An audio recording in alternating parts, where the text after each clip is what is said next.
So describe to us Xena's world. So Xena lived about the same time as Julius Caesar and Mark Antony, all that lot. I only know that because they showed up in some episodes. I don't know, what is that, 70 BC? I don't know when that is. And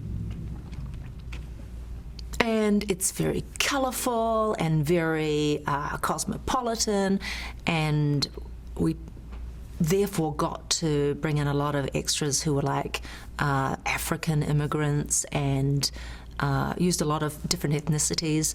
In fact, Xena even had an African, I would say African American, but American wasn't invented then, but an African love interest, Marcus, played by Bobby Hosea, who's just a fantastic actor and man. And that was all new. That was pretty new stuff to television in the 90s. You know, still interracial couplings and potentially a lesbian relationship between her and Gabrielle, which was a surprise to me and Renee. I remember it was like the 8th episode in, and we saw something from the Village Voice about the lesbian relationship between these two, and we were like, what, are they crazy? And of course, Rob and Liz Friedman, the writers, were like, wow, like they totally knew, they knew what they were doing. It was just me and Renee who were like, really, you know, dong. So talk about that. Did the writers latched onto it? And they didn't latch onto it, they knew. Mm-hmm. They did it on purpose. Well, one of them, yeah, Liz is a gay woman, and I'm sure she's now on Orange is the New Black, and you know, she totally knew what she was doing. And Rob, like I say, will look where the frontiers are of acceptability in television and start pushing back those. That's what makes it groundbreaking television. Right. But you, how far into it was that you realized it? Just a few episodes? I'm pretty sure it was the 8th episode in the first season. Mm-hmm. So did that affect how you played her? No, we just thought that was kind of amusing, and yeah, totally, let's do that, you know, part of our naughty sense of humour. Of course, it was, Renee would go back to Texas and she would say, well, you know, the lesbian subtext, and they'd go, what? What subtext? What lesbian subtext? So if people didn't relate to that aspect, they didn't see it and didn't have to see it, and people who wanted to could read as much into it as they wanted. It was seeded in there from the start, I guess. Yeah. Talk a little bit more about your relationship with Gabrielle, Xena's relationship with Gabrielle. I think Gabrielle gave Xena a home. Not a physical home, but she was they were family. And that relationship is one of the major draw cards for the audience, especially that very loyal, hardcore audience. The relationship between the two of them was all important, because it was something that people really crave in their lives, is to have a real buddy. So it doesn't matter what you go through, you've got somebody by your side through thick and thin, and they loved that. I guess it really pointed to something that's missing in our society. Yeah. And tell us a little bit more about working with Renee. You mentioned her earlier. She's great. Very different type of actress to me, if there are types. You know, she is a director and a writer, and she's and an artist, actually, now. She's immensely talented in all sorts of ways. And but whereas I am completely free-flowing, very emotional, she's nuts and bolts and planning. She's almost scientific. It's just the way her brain works. So she would say, Lucy, will you run these lines with me for something unrelated? And I would run it, and I'd be doing this scene. She'd go, oh my God, can you just do it flat? And I'd go, try to do it, and then I'd get into it, and I'm doing it, and she goes, oh my God, can you just do flat? Renee, I don't do flat. Anyway, we always laugh about that. Lucy doesn't do flat. But a lot of people like it like that. You know, they want to just run through, but it's just not really part of my process. All right. You mentioned earlier that first day, and you sort of put her in her place for... I didn't put her in her place. I didn't understand why she was being like that. It's Right. like the character says that, but you don't have to say that. Right. And I don't know. I think she was just excited in another place, and I was older, but I wasn't more experienced. I knew I wasn't more experienced than her. I wasn't really above her in any way, so it was very odd to have somebody do that. Yeah. You said that though that she got back at you. Oh, well, it was like the flat are there thing, you know. specific ways? Oh, Yeah. it's just, yeah. I mean, she's tough. But people, you know, people would always think Ren's so sweet and Gabrielle, like, she's not. She's brilliant. She's tough. She's. I am a much softer person than Ren is. That's changed now, actually. I mean, she's completely different. And that was 20 years ago, remember? Nearly 20 years ago. So things are. We're both very different people, but certainly through that, I'm a much more sensitive character generally than Ren. I'm thinking that's not exactly true. It's not that she's less sensitive, but she's tougher than me. Yeah. Let's talk about some of your other co-stars on the show. Talk about your relationship with Ted Raimi and Zena's relationship with Joxer.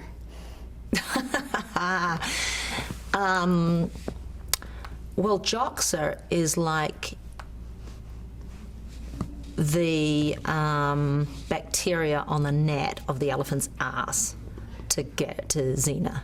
And she sort of tolerates him and protects him, but really could live without him. Whereas I am so happy to have Ted in my life, even though I don't get to see him as much as I'd like.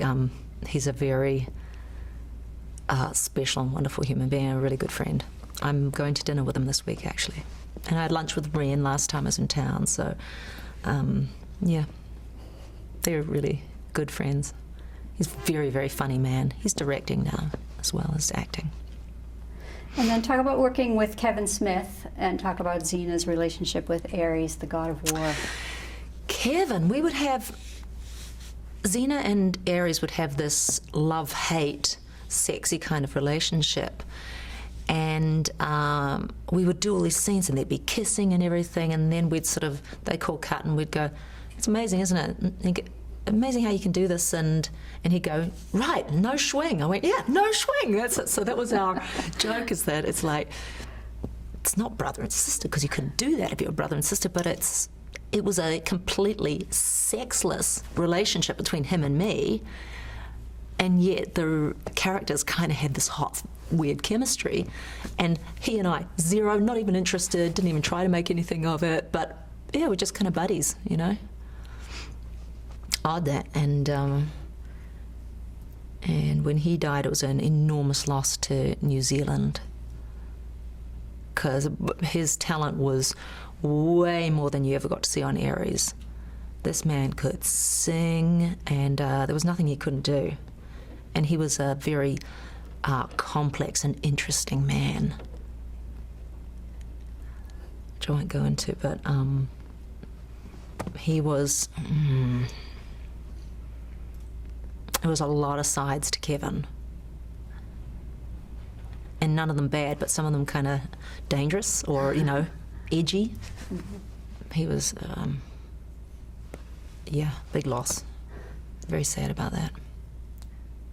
Talk a little bit about working with Hudson Lake and Xena's relationship with Callisto.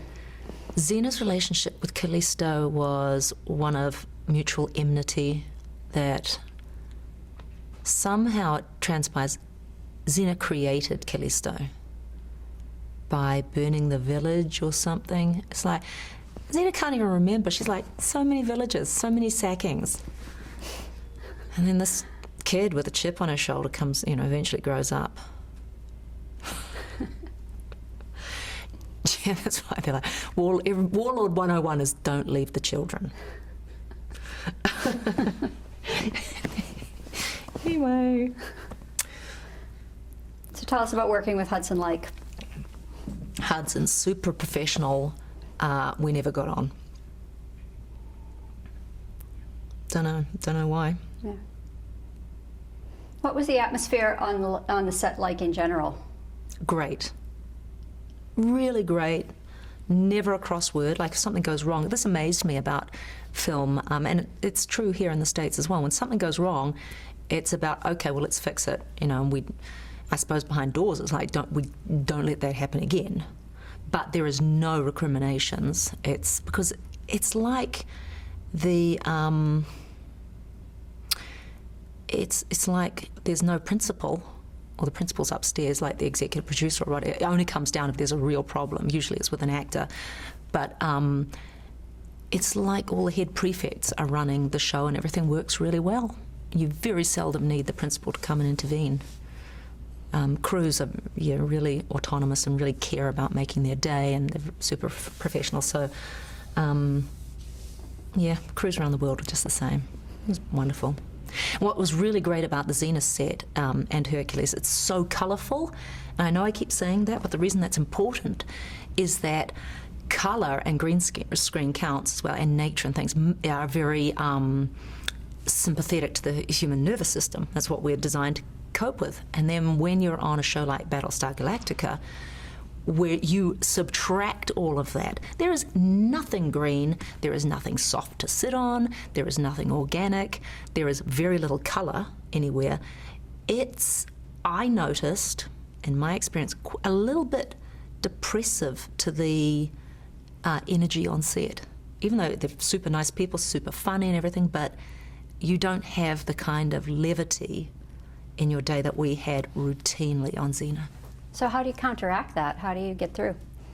Oh, well, you just they have a darker sense of humour. And you're dealing with very dark subject matters, so you slave to that rhythm.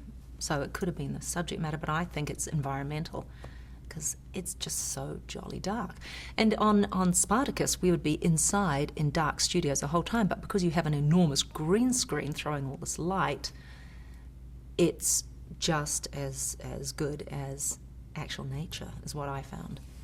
And in prisons, I'm extrapolating out now, in prisons, the new technology, because I went to the new prison in New Zealand for a charity thing, there is this little triangle of green up in one corner at the end of this sort of cell pod, whatever you call it.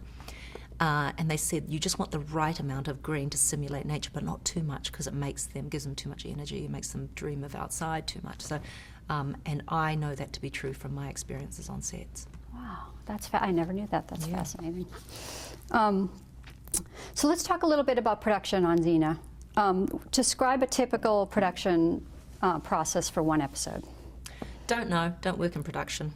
I just know that I get a script, and a couple of days later you show up and you start banging it out in the order of location, and depending on the weather, because we were always filming in rain, and they'd write all these real summary things. The writers in LA would write all these summary things, and we'd be down there freezing our nuts off. I mean, literally, Renee got hypothermia once when we were being crucified in the snow. It was hands down my least favourite way to die. And you're filming on beaches, and there's a chill factor of something Arctic coming up from the bottom of the world. Antarctic, rather, even colder. It was quite a difficult show from that point of view. You'd be filming all through the rain. Okay, so when we did the Indian episode, Ren thought, okay, my character's going on, this is how, she's such a committed actor. She's like, my character's going on the spiritual quest. I think she should go barefoot. Like, she's on this quest to go barefoot. And I'm like, that's a really stupid decision. No, it's right for the character. So all winter long, she's like barefoot, slogging through the mud, and there's horses stomping all over her feet. It was the most awful experience. So Xena's riding a horse and Gabrielle's hobbling along behind. Anyway. Did you rehearse? Did you have rehearsal time before you shot? Yeah, you'll rehearse a couple of times and then shoot 3 or 4 times. How closely did you work with the producers?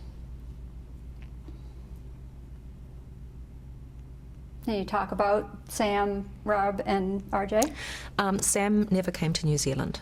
This was Rob's show, and RJ wrote it. Mm-hmm. So RJ and Rob rather. Sam's a movie guy. Rob loves television, and that's just the way they divvy up their partnership. Rob loves television, and by and by, Rob and I got together. So I work quite closely with the producer, in some ways. But no, as an actor, I just take the script, and my job is to fulfill it, and I very seldom have anything to say to the producers. I'm not one of those actors. I kind of envy them. I feel like I'm not really as good as them because I don't have all that, I think my character should be that, that thinking ahead thing and really involved in the process, and I've just never been that guy. And I'm never going to be that guy, let's face it. So I better be okay with it.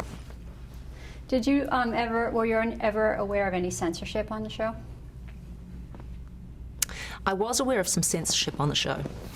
We did the Indian episodes, and we used a character called Hanuman, which is a very famous and important Hindu god, and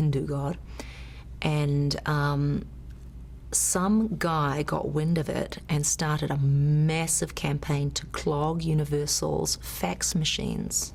They didn't have inboxes at the time. The internet was really in its infancy, and Universal was so upset that they were going to get rid of this, just scrap these episodes, which were really good and very respectful to the Hanuman character and all this stuff.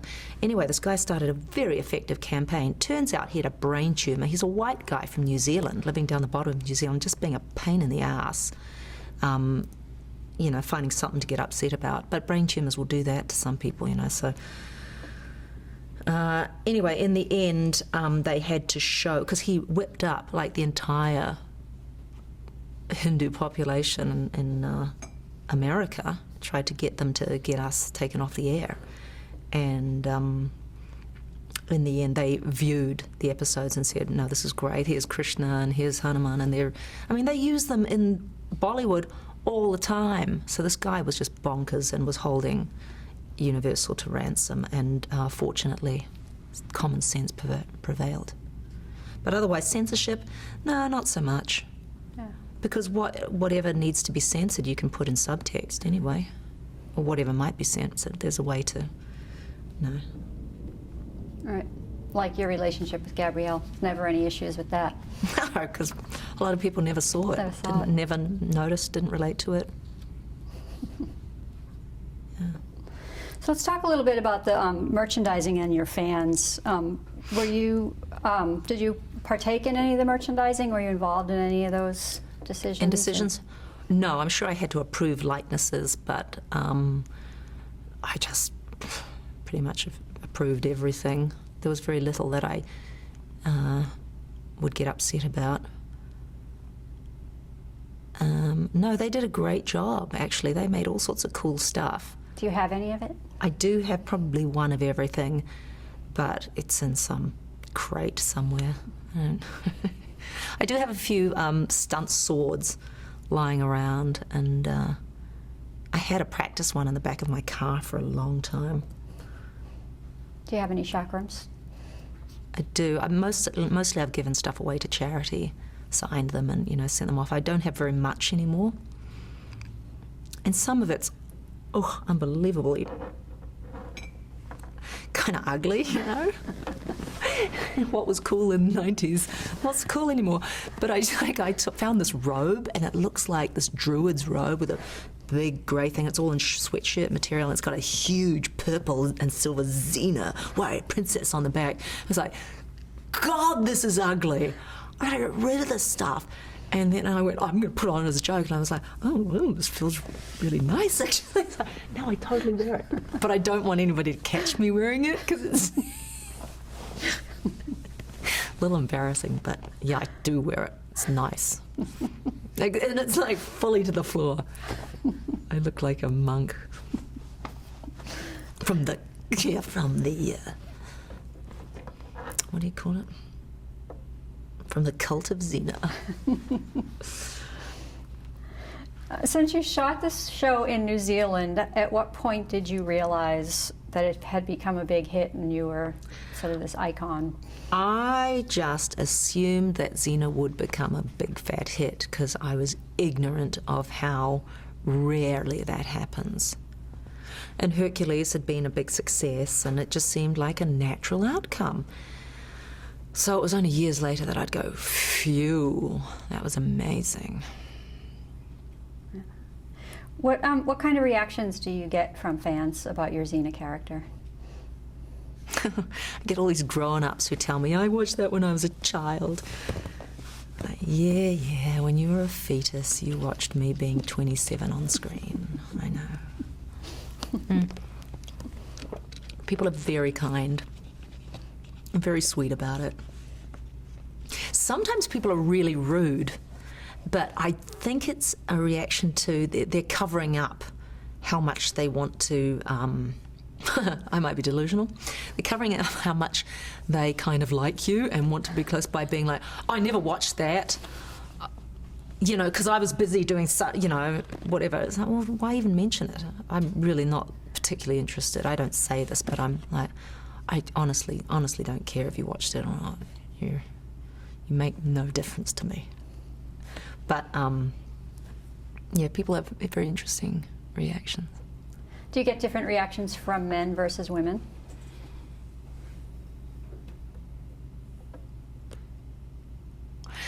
Different reaction from men and women. I guess men like the short dress and those sort of older men. Used to get a lot of letters from judges and lawyers who were like, want you to stomp on me in your boots. So it's a funny kind of mail that you'd get. Girls found it empowering. Very interestingly, African American women loved that show because it was a strong woman. She was dark-haired. For some reason, they really cleaved to that show. And people who are marginalised generally, so gay women, people who feel like outsiders, and that was the character. And outsiders who wanted to have a buddy. Yeah, it meant a lot to them. How did you deal with, like, the instant fame that it brought you? Well, I was living in New Zealand, who didn't even care or see the show. No, nobody knew anything about it, so I didn't have any instant fame. It was like something remote. And when I came here, I adjusted fine because it was like play acting. It was like it was like all frivolity, you know, so I didn't ever take it all that seriously. Ms. Magazine once described you as a feminist icon. Was there a lot of pressure on you to be a role model? I was going to say no, but actually when I think back, there was lots of letters from people who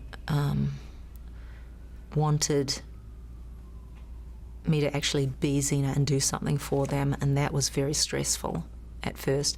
And then finally I came to realise that I'm not Xena. I'm not a saviour. I'm just one woman. And if other people choose to make the character you play into a hero of theirs, that's their business. They can do that, but I mustn't confuse myself with their dream. You know, the two are light years apart. And I guess I just disengaged from that, really. So if people take something good from it and do something, they'll say, oh, I really took a lot of courage and it helped me get out of an abusive relationship, or it helped me come out to my parents, or it helped me get off drugs and become a teacher, whatever the thing is. It was like, well, you did that. I don't take any credit for it, and I don't take any blame for, you know, anything. It's like, you did that. You made it, and congratulations to you. So that's how I fend off any sense of responsibility. The show had such a wide range of styles within the episodes, from drama to musical to slapstick comedy. Was there one genre in particular that you preferred or had the most fun with? I always liked the slapstick. I love the. It's just more fun, as you can imagine. I like that episode where it's Groundhog Day. It was very challenging when you have an episode where you're living the same day over and over again with different permutations. You have to know where your character is emotionally, and I would make this graph. Because you shoot it out of sequence, you're going to have to know what your character knew at every point in line, because it's different with every day. Things change in it, and so that was a cool exercise in mental gymnastics. That was really fun, that one. Usually the episodes with Jocks were kind of my favourites. Or Bruce. Oh, Bruce Campbell's so funny. Talk about working with Bruce. Bruce taught me how to be the star of a show, how to behave well, and how to say, when they say, Lucy, your fight's up, the correct response is, good, I was hoping you'd say that. And if you just say that, or you say, wonderful, doesn't matter what you actually think, you just say it, it just helps you move forward without dragging this, oh, I hate this. Now you're instantly into this big ball of poor fricking me, which nobody else is interested in hearing, because you're making 8 times the money they are. And anyway, he just helped me be very practical tips for getting the job done joyfully. And he's funny. He's just damn funny. And he never lets you down. That's the thing with Bruce Campbell. Unlike meeting some stars, you meet them and you go, oh, it's not what I expected. He's better than you think. So he's a great dinner companion. Was it difficult to switch back and forth between genres when you were doing the show? It was not difficult. No, whatever they handed you, it's like, well, that's what I'm doing. I think it made things quite uneven for people to grasp what the show was, though. If they saw one thing and it wasn't to their taste, they might never log in again. But even if people never watched the show per se, when they say, oh, you played Xena, they have an idea what Xena was. It's iconic. It has she has a shape and she has a hairdo, and the outfit sticks in people's brains like the X. In fact, she's kind of like an X. She's always standing there with her hand, feet apart. Yeah. Did that just occur to you now? Lots of things just occurred to me now. Yes, that's the advantage of free fall. So you're never overly prepared for anything. Anyway, never ever prepared for anything. Do you have a favourite episode? I have. I like the Ides of March because I thought that was brilliant writing, and it's a brilliant hour of television. But I'm very sneakily proud of Old Aries Had a Farm, where basically I'm an extra.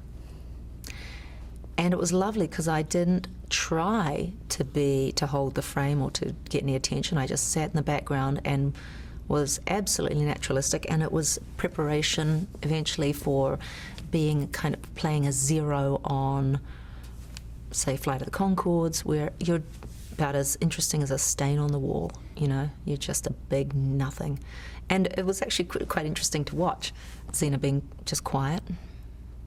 So how do you approach a character like that? It's just you just dare to be kind of you, really. Yeah. You let yourself be small, because everybody's small at home in the dark. Talk about filming the episode The Xena Scrolls. That was sort of almost an Indiana Jones kind of a flash-forward episode. I went Shazam! And I had that very ugly costume on. My hair. In television, you have to be a team player. And their time is the most vital resource of all. So if they stick some hideous hairdo on you, you're wearing it. And there's no time to go, oh, I don't feel really Anyway, I was very aware that I never looked uglier than... Well, actually, I did sometimes look uglier than that, but it was a very unflattering kind of thing. But fun to play. I like doing that southern accent for a moment. Yeah. And you also did an episode that was a musical called Bittersweet. Can you tell us a little bit about making that one? Bittersweet, yes. That was a lovely kind of opera with, they used all the tarot characters.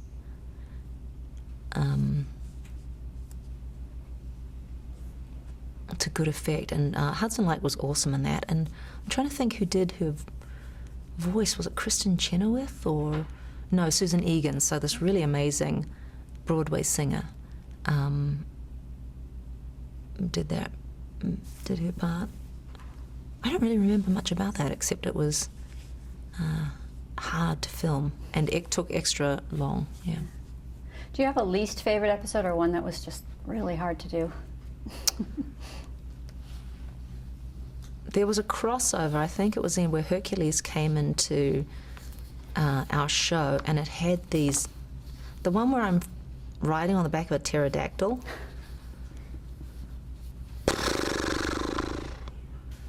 And they had the eggs of the pterodactyl or the rock or whatever the hell this bird was. Yeah, well, they were big eggs and they hatched out, and these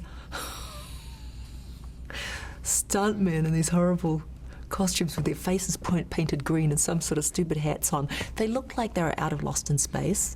It was like something made in the 60s or 70s. It was such poor technology, and even we knew, it's like, this is embarrassing. We clearly ran out of money this episode. So I always felt embarrassed about those hatchlings. I'm sure the episode was fine, but it was pretty dumb, man. Pretty dumb. Our least favourite? Anything where you're wet is really horrible, because it's just the human body doesn't like to be wet and cold, and so it's being cold is not worse than being wet and cold. It's a completely different experience. So those are always my least favourite, but only because of that. You just want to die. And the wind's always blowing right through this.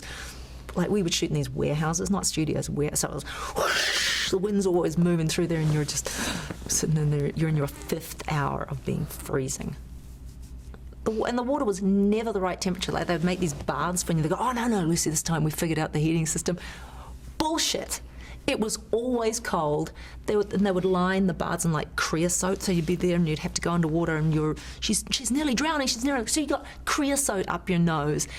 It was a little bit ad hoc sometimes, you know. And when we shot Tsunami, they had built this big tank with like, I don't know, 40,000 gallons of water in it. We were going to shoot the boat at the bottom of the sea.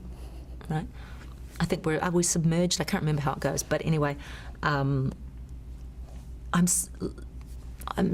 set and they're filming something, and I decide I'm going to do leg exercises. So I've got leg weights on, so like 3-pound leg weights, 4 pounds. I don't know, quite heavy actually. And we hear this pop, pop, pop, pop, pop, pop, pop, pop, pop, and all the rivets exploded on this freaking tank, and you just see it in slow motion, the edge of the tank opening up. It's like plywood. What we're thinking, like, truly, OSH, the Occupational Service and Health, Safety and Health, had checked this. This has all been engineered.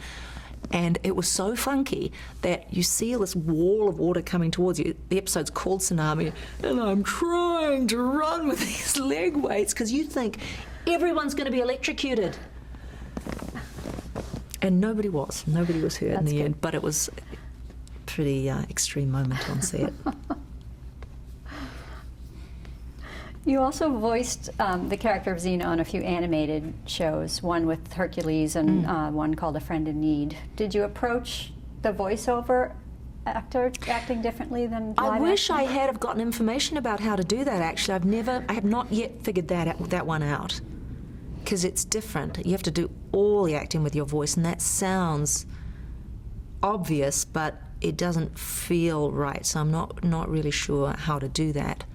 You've really got to overact, maybe, but I must ask my coach about that. Put that on the list. I don't feel like I ever nailed that. Yeah.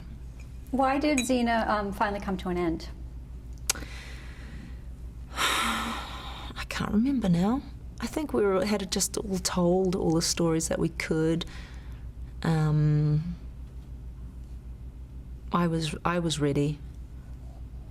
I think, I don't know, maybe not that I had any say in the matter, but I guess Universal was just ready to move on to other things. The time was right, but I do regret that we cut Xena's head off, because for all those people who loved the relationship and loved the characters, it meant the two were never going to live happily ever after. It meant that Gabrielle was going to roam the earth with this little bloody urn of ashes, and it took away everything that we'd set up. And we just thought that was a really strong storyline, and the heart story would continue. But no, it really pained our audience, the hardcore nutballs who are so loyal to us. I think it was a terrible thing to do to them, actually. Did you get a lot of feedback from them? Oh yes. Yeah. Oh yes. Not that I'm hooked into the feedback-orama. I mean, I learned early on not to pay attention to social media, for example. I'm actually quite tough now. You can say anything.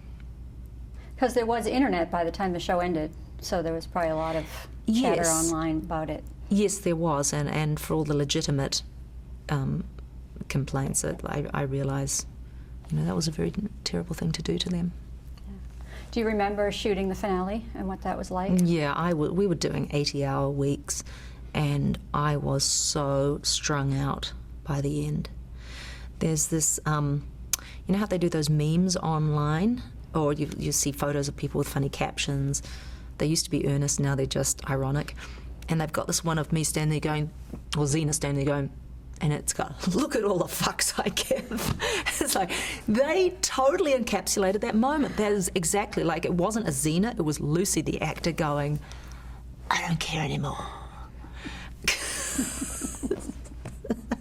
And that would have been, in fact, I think that was a reshoot after we had finished the filming and I had to go back, and it had just been a savage couple of weeks filming the last Japanese episodes.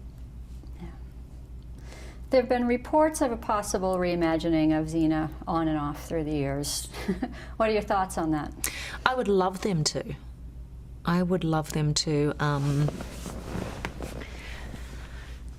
And I've talked about this, my dream for a revival, because it's far too good a brand and a relationship and a story to leave buried underground, is that bring back Gabrielle and Xena and Joxer. Somehow Gabrielle and Joxer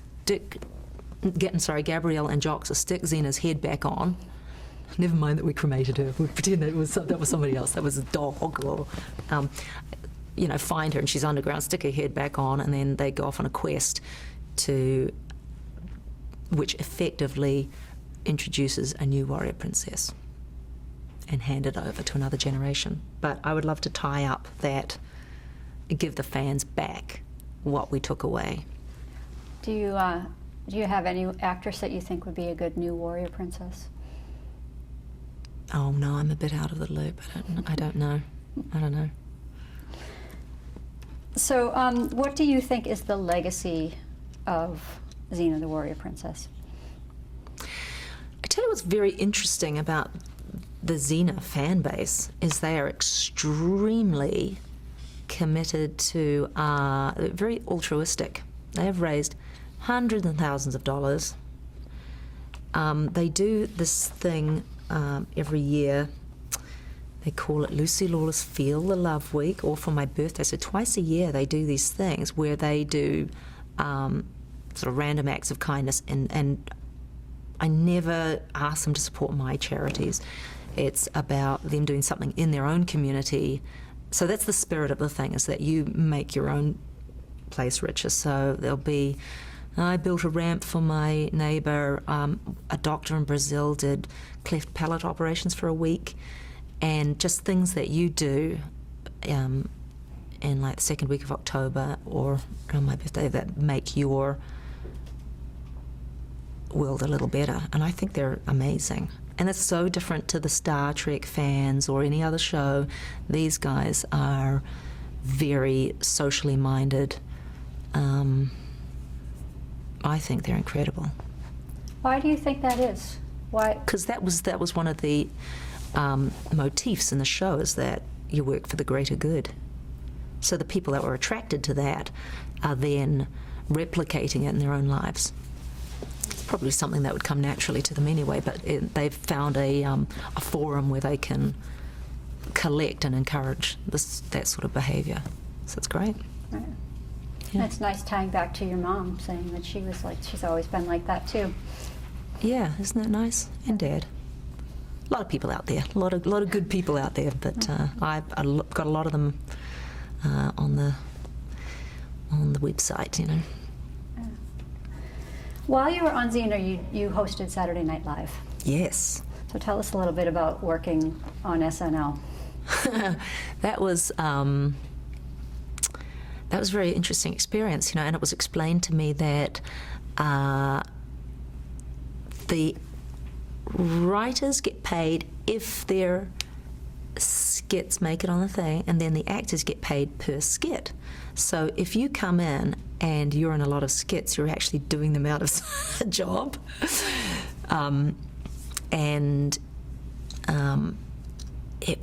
It was a very oddball experience walking into that, because I was like a big, stupid, one of those blonde dogs that I don't care for. Big, stupid blonde dogs, you know, the ones that eat their own poop. What are they called? They're like the most popular dog in America, The golden in the world. retriever? Yeah, that one. I was like a golden retriever, like, oh, that's so great. And I think they found me just really annoying. And in the end, I was in like every possible skit. So fuck yeah. Some of the women were nice to me. One of the guys was a bitch. Really? Won't say who. No, but you no know names. who you are. Little bitch. Do you have a favorite sketch that you were in?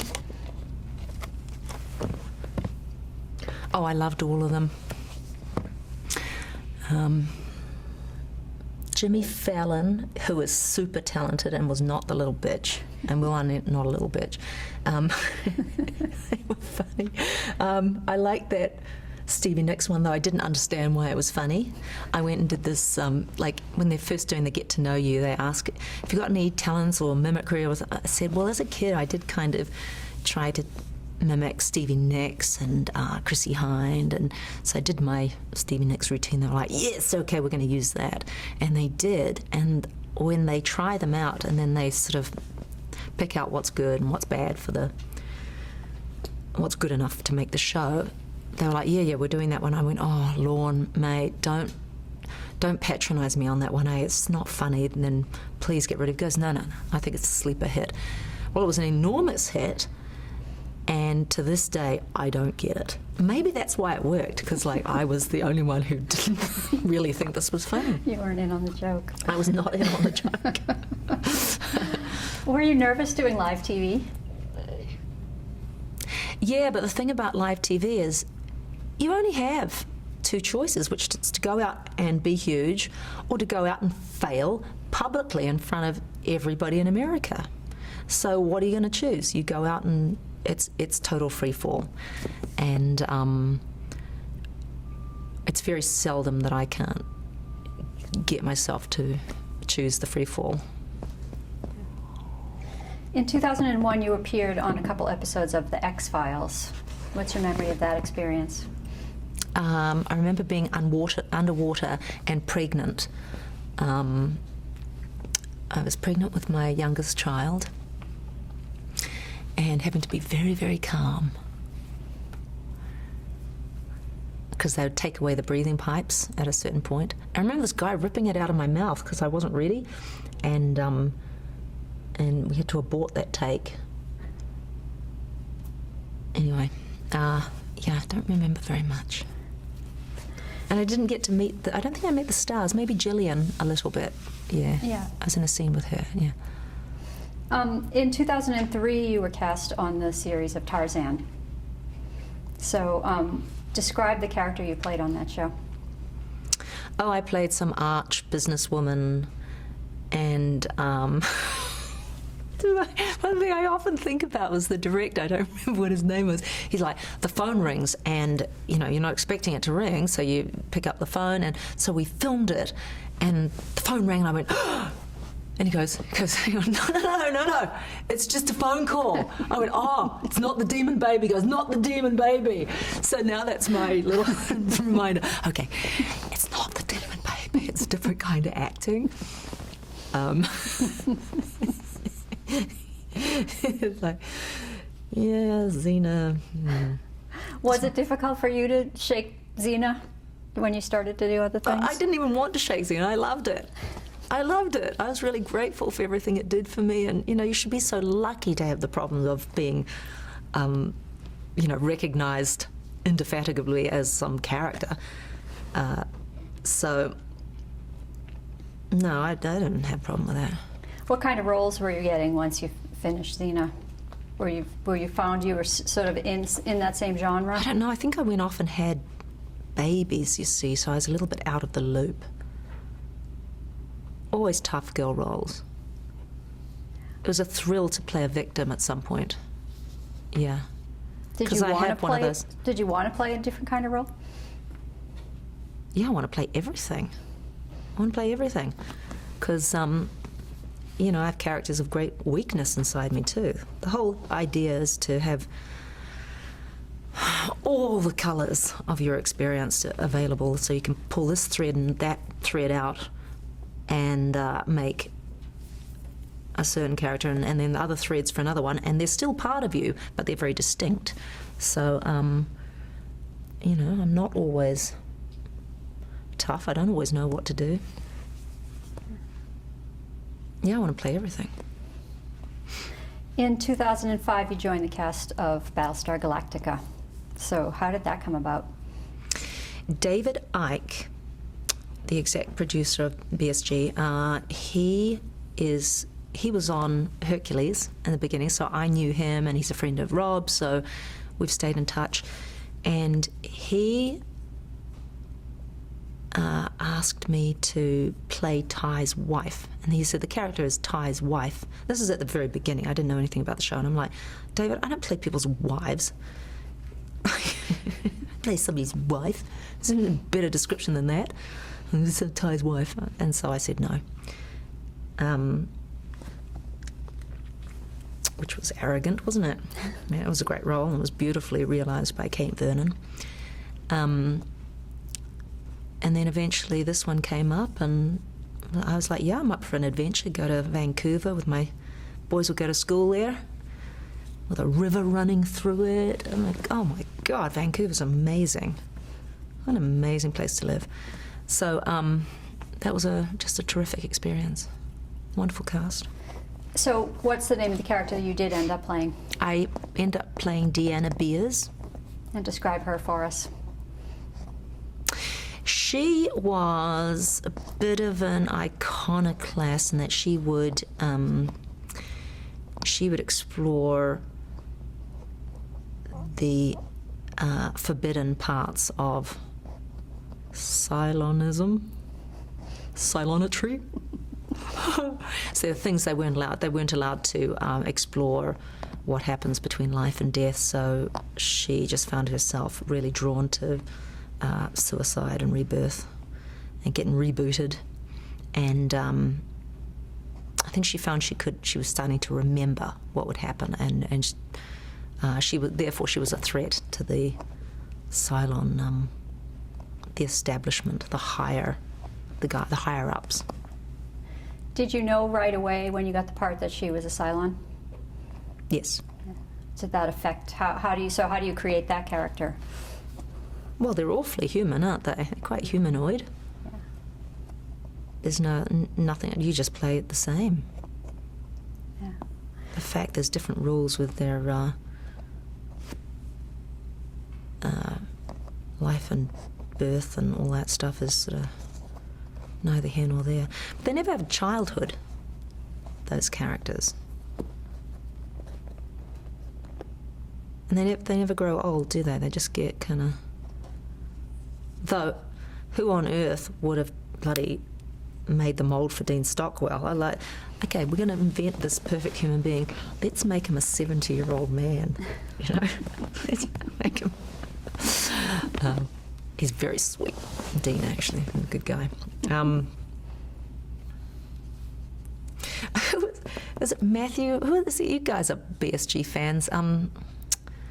Matthew, the guy who played not Cavill, that was Dean. You know the Cylon in the suit? Dang, I wish... Sorry. Oh, I can't remember. Anyway, never mind. Next question. What were Deanna's strengths and what were her weaknesses? Her strengths was she very inquisitive. She was very duplicitous. I think that in her case, in her line of work, that's a strength. And her weakness is that she could be vicious. And I loved doing that with Grace, where you would be really scary to Grace's character, because it was just fun. It's like, you never get to be really mean in life. Well, you could, but I don't get to be that mean. And it was like, you could be so mean and terrifying. And you knew that Grace was going to go, I don't like you. She doesn't live in a world of mean people. How did she evolve over the course of the show? I think she just got more aware about what she was messing with, and in the end she basically opts to stay on this doomed planet on her own. Kind of embraces a long, slow death. Was Matthew Bennett as Aaron? Is that who you Oh, it was meant? Matthew Bennett. Yeah. I remember we're just on set trying to amuse ourselves in between times, and I was being kind of savage in my humour, and I said to him, okay, all right, if you were going to name me, what kind of character, what would you call me? And he goes, Brenda. And I was like, I mean, maybe howl with laughter. And I've often thought of that as my meaner self is Brenda. Alter ego. Sorry to Brenda's out there everywhere. Yes. Brenda. The look on his face. And talk a little bit about the spiritual and philosophical elements Oh my God. of Deanna's character. People talk about that stuff with Battlestar, and I know they really believe it. I have no idea. They give me the script. I say that. I don't have any overview. You're all too smart for me. I don't know. I just showed up for work. Talk a little bit about working with David Icke. David's awesome. He and Ron Moore. I mean, Ron's so brilliant, and David realizes it. You can, you have to have both. In a really great executive producer team, you have one person who writes both producers will have a input into it, but you have a showrunner who does all the writing, the creation of the characters and dialogue and everything, and the other guy who makes it happen and has all the technical know-how, and that's what David is. Though Ron was quite hands-on, actually, but you really need that person, because a great script is not a TV show. Nobody's gathering around and sitting on the sofa on a Friday night to watch a script sitting on a table. A lot of people go into making this a world. Right. So let's talk about a couple of your co-stars and also Deanna's relationship with their characters. So you mentioned Grace Park. Talk a little bit more about working with Grace and then Deanna's relationship with Boomer. Oh, you're confusing me with all those different names. Yeah, she's beautiful. She's beautiful. I have to explain a little bit about the background of me coming into the show. It was, some people, I learned later, were upset about me coming into the show because they felt that I was probably getting a lot of money or something. Oh, I didn't think I was getting a lot of money. I was just doing it. It was like, this is an awesome adventure. I love David. It's a great show. I want to go to Vancouver. My kids will go to school there. So I'm thinking about these things, but from their point of view, it was like I was quite a threatening, what, are we not enough? I don't know what it was. So I came into quite a mistrustful environment at first. And instead of being soothing and placating like I normally would, I was a little bit like, oh, I see. I think I will give you what you want. Well, that wasn't uniformly the case because Mary's amazing, and Edward, and they're fantastic, and they all got over it by and by. But at first, I took a little bit of umbrage at their umbrage, and basically reflected it back at them, and kind of played the role that I was I stuck it to them a little. I let them think what they want to think.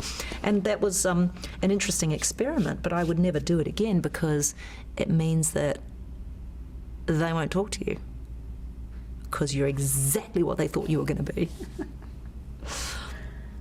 How did you get around it? How did you? Oh, eventually, no. It was really a non-issue. I was there to do good work on a good show, and so it wasn't more than a week, but it was a week of being kind of uncomfortable. So